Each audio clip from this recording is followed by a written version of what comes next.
Brandon Boughen had planned for a long career in the Marines, but an injury left him with a medical discharge, which was finalized September 8th, 2001. On September 11th, I called him, and I said, "Captain, do you still have those papers? Can you tear them up?" I said, is there any way that I can just come back and we pretend this just didn't happen? There's a reason. He said, you're going to do something good. It's just not going to be here. Boughen quickly realized that he could help in a different way. That something different turned out to be serving his fellow man through the Peace Corps, then on several personal missions to Africa. It wasn't until 2008 that he finally got to go to Iraq, but this time it was with the Norman Borlaug Institute for Agriculture. The Institute, together with the United States Department of Agriculture, was gathering provincial reconstruction teams of experts to go to Iraq and Afghanistan to evaluate and recommend how to help the people rebuild their ag-based economies. Boughen and 4 other experts spent 6 months in the Al-Anbar province of Iraq. We were there to identify the agricultural roadblocks and basically provide the Iraqis with a roadmap.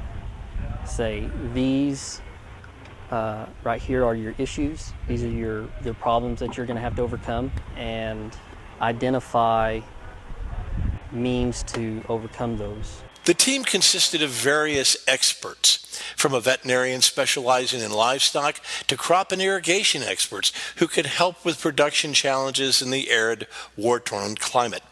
They spoke with farmers and officials on the ground to evaluate their needs and provide technical assistance. We would ask them, well, what kind of resources did you have in the past? And they would always start out, well, in the good old days, when Saddam was in power and everything worked, we didn't have any problems. Overcoming language and cultural barriers was just the beginning. The team also had to challenge conceptual barriers in a society where free commerce and capitalism were foreign. Really frustrating because the people that you're trying to help just have no concept of democratic or free markets or anything like that.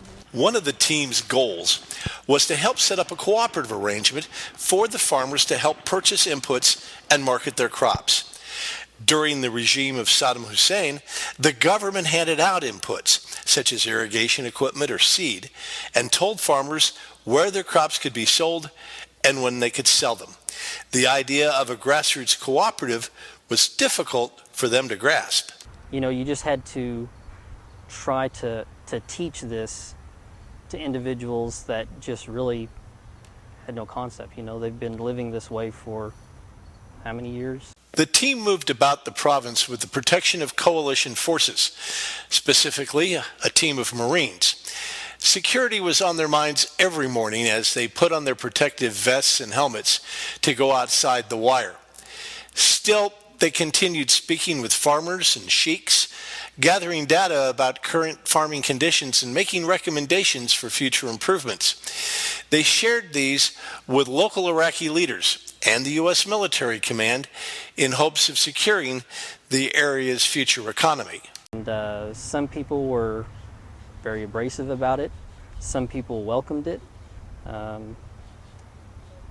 But I think everybody had a hard time understanding and adjusting to those concepts that we were trying to bring in. Boughen came home from Iraq with a greater appreciation for the U.S. agricultural industry and for education.